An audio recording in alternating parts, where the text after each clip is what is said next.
Wow.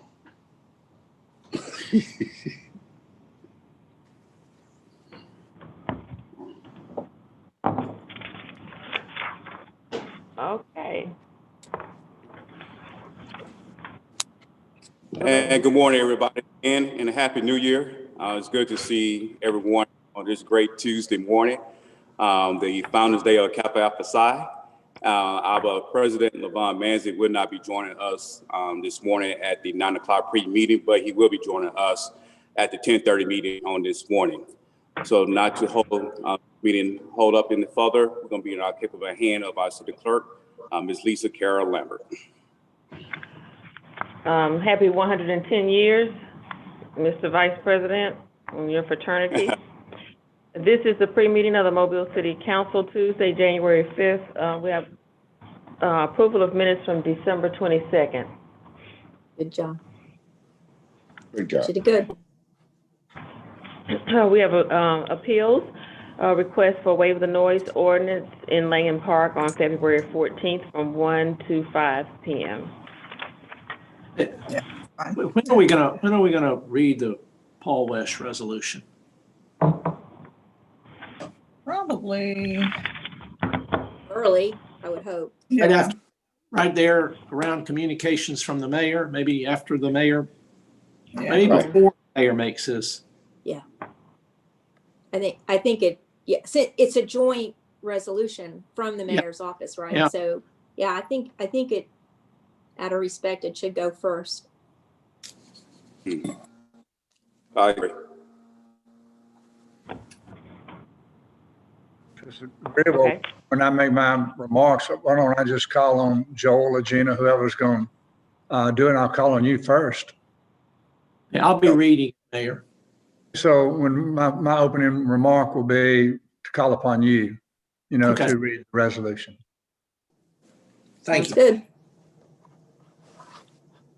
Public hearings. Today is a public hearing to fix the cost for demolition of structures at 1819 Strange Street, 1804 Lacey Street, 1260 Michigan Avenue, 459 Michigan Avenue.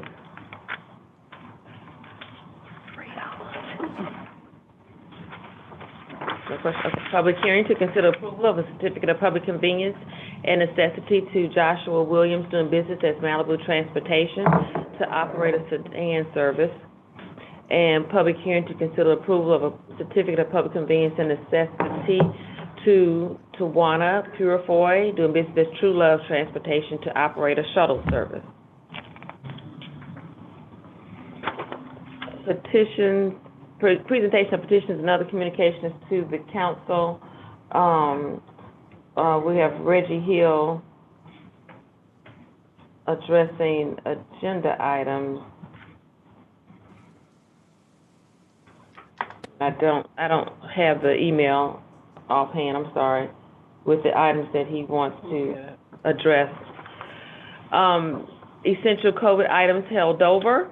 08911, approved purchase order to Train US Inc. to remove and replace HVAC air handling unit at Harmon Recreation Center, $35,660.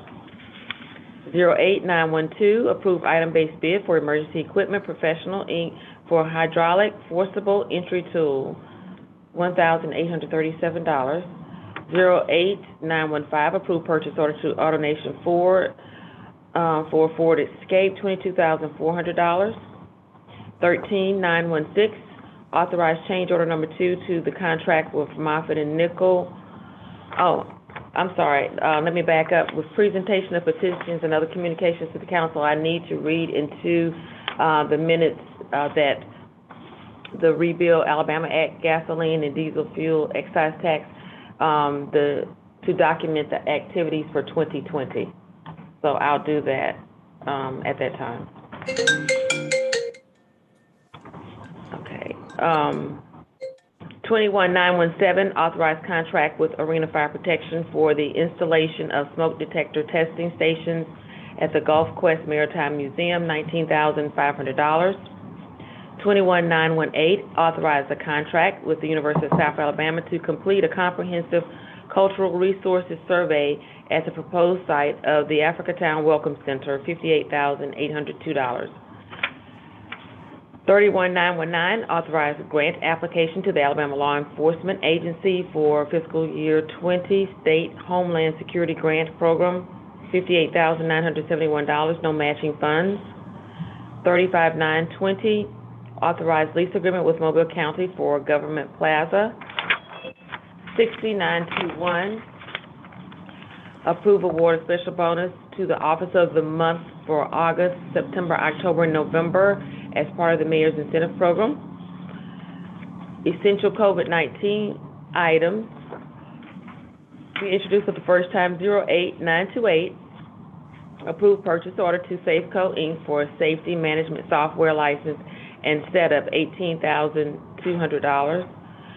08929, approved purchase order to software vendor for license renewal for forensic software, $42,400. 21930, authorized contract with Shepherd Services for cooling tower pump replacement at the Mobile Civic Center, $25,500. 21931, authorized contract with Industry Services Company for Mobile Fire Rescue Department training, tower fireproofing, and structural repairs, $40,480.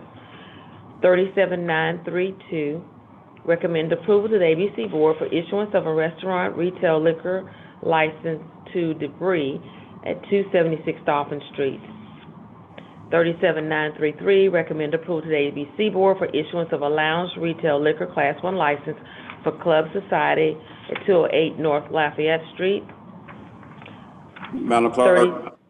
Yes, sir? Madam Clerk, yeah, President Manzi going to want to hold those two items over for 1 week. Okay. So we just won't take them up and they'll hold over Right. automatically. That's exactly right. Okay. 37934 and 935 are the certificates of public convenience and necessity to Malibu Transportation and True Love Transportation. 936, 937, 938, and 939 are fixing the cost for demolition of structures. 6940, approve award of special bonus to the Parks Department Employee of the Month. Call for public hearings. 41941, call for public hearing to rezone property located at 1590 and 1574 St. Stephen's Road and 1563 Basil Street, northwest corner of St. Stephen's Road and Dunbar Street, extended to the west terminus of Basil Street and from B3 and R1 to B3, scheduled February 2nd. 41942, call for public hearing to rezone property located at 4583 Cypress Business Park Drive, west side of Cypress Business Park Drive, extending to the east side of Interstate 10 from B3 and B5 to B5, scheduled February 2nd. Announcements. Joe, you want to just call out and just make sure everybody's on the same accord for what will be. So the ones I pick up today are the 37934 and 935, which are the certificates of public convenience and necessity. Then we have 2, 3, 4 demolitions and the special approved award of special bonus. Mr. Vice President, Ms. Gregory.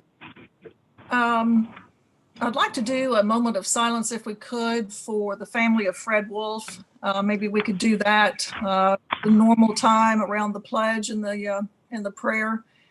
As you all know, Pastor Wolf died early January. I think it was the 3rd from complications of COVID. So if we could do a moment of silence for his family, I would appreciate that as well. And if you'd like, I can put together some notes and, talk about him a little bit just to. We were going to do a resolution next week in his honor. For him? Oh, okay. Yeah, but it's good to do the moment of silence now. Okay. Okay. I agree that that's timely. Okay. But we'll do a resolution next week in his honor.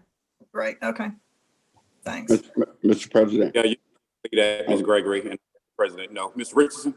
yes, I would like to do silent prayer for Deacon Coleman Norwood, who was a longtime deacon at Stone Street Baptist Church. He has passed away, and I would like to have a moment of silent prayer for him. Okay. Do we have any more? Well, Ms. this Gregory? is kind of a FYI. I heard this morning on the news, and you all might have heard it too, but the mayor of Birmingham has been hospitalized for COVID complications. You know, he was diagnosed some time ago and apparently got worse, and now he is in the hospital. He's developed pneumonia along with the COVID. Hadn't Wow. heard that. I'm sorry to hear that. Yeah. I am too. News. Wow. Do we have any comments from the council? No, we just have a committee meeting this afternoon at 2:00 on short-term rentals. Oh, is that that's at 2:00? Yeah, it's at 2. And Gina, this meeting is more internal, of course, open to the public, but we're going to be looking at it as a draft form and then another meeting with input. Is that, did I get that right? That's really the way I envisioned it. However, some of the information went out inviting people to join. So we probably will have someone on who wants to speak. Sure. And we'll allow that. But this primarily is internal for us, for Shayla and her team, as well as Flo and us to just discuss what our options are, where we go from here. But yes. Yeah, because we have to understand from a zoning issue, and that's more administrative. Okay. Right. So we want to make. So the next push will be more. We'll get out the word that people from neighborhoods or whatever can join in. Okay. I thought so, but I wasn't sure. Thank you. And I do need to make sure that Shayla and Margaret, Flo, and anyone else who needs to be with us on this Zoom this afternoon is aware of it. It's been so long since we last talked about this. We probably need to remind them that we're doing this afternoon and really need them to participate. Okay. Mr. President. Mr. Richardson? Yes. Chris, can you hear me? Yes, sir. Okay, I sent you an email regarding street cuts and patches throughout my neighborhood where these utility companies are coming back with some materials all lumpy and bumpy, and it's all over my district. It's not asphalt, it's not smooth, and they leave a wake of lumps and bumps. And I ask you to look at our ordinance to see what's in there regarding us being protected from companies coming in and leaving a wake of bad patches. Have you had a chance to look at that? I got your email, and I'll get you I got a plan to look at it, and I'll get you like a little summary. Okay, sounds good. Thank you. Mr. Vice President, if I could just to Councilwoman Rich, I know we have the meeting with the Alabama Power and other utility representatives on the 26th. And one additional thing I think we need to bring up, and I'd appreciate your letting Mr. Johnson know about it, is there are still a lot of loose wires and fallen wires around town. And I don't think they're Alabama Power wires, but they are the wires of the utility companies that that came down during the hurricanes and have not been fixed. And I think these are all over town. They're certainly in my neighborhood. And I'd like to get some kind of update. Who's policing that? Who's right. Okay, I'll get an email to him. Are you saying that those are utilities that are attached to their poles? So there would be some, or no? I don't believe these are Alabama Power lines. I believe these are the lines that the cable companies and all that kind of thing. Oh, they'll all be invited. They'll all be able to have a representative. Yeah, but someone needs to be policing it. We can't get into the situation like we have with the poles themselves where Alabama Power just shrugs its shoulders and there's no and the cable companies themselves, because it's been since it's been 3.5 months. Right, almost since the hurricanes. since Yeah, Sally, but, and we right. still have lines down.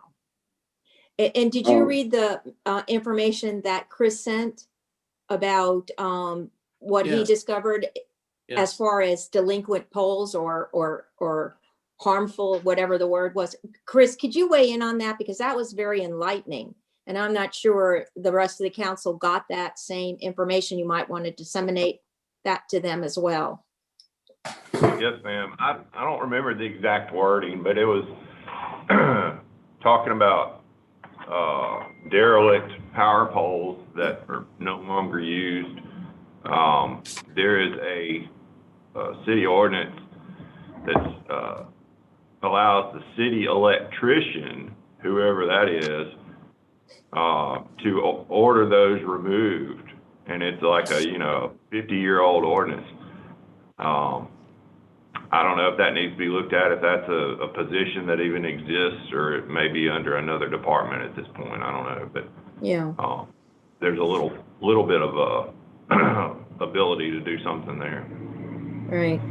I think Okay, we well, need, I'll certainly communicate with Alabama Power as your request, Joel, but I'm thinking that to make sure that all the utilities that are in our rights of way, because if they're not on an Alabama Power pole, I don't know how they would oversee the condition of the lines that you say are hanging. no, they're hanging off of Alabama Power line poles. Oh, okay, But they're then they would Power be, okay. line. Oh, I'm sorry. Okay. All right. So that would be important. I thought you said they weren't, but okay. Okay. Because they have the contract with those other utilities to share that resource of the pole. And to do the right thing, yeah. Mr. Vice President, Mr. Richardson, yes, Joel, what I did for District 1, and I probably didn't get them all, the poles that I saw lines hanging from, I notified, I went on and accused Alabama. I knew it was not Alabama Power Company, but I went on and I wrote Alabama Power Company and accused them of having lines hanging down. And Alabama Power Company wrote me back and told me who owned the lines. I went round about to find out, and then I contacted them. I had to go round about to figure out who owned the lines that were hanging. So I just accused Alabama Power Company. Then Alabama Power Company sent a representative out and said they're not our lines and that it belongs to XYZ. So then I notified them, they fixed it. But they I'm knew. on your side. I'm on your side, Joe. Yeah, I know, but my point is, I just, the poles belong to Alabama Power. Right. They license the use of the poles. Yes. They can't just shrug their shoulders when there's a public health hazard because of someone else's line. It's Alabama Power's responsibility to police those lines. I agree. I would hope it was in their contract with whomever they allow access to their poles on our rights of way. So I agree with you and Joel. Well, when we do the next right of way with Alabama Power, we need to make sure it's in their contract. I think Chris can give you some backup on that information about their contract with the city of Mobile. Chris, you might weigh in.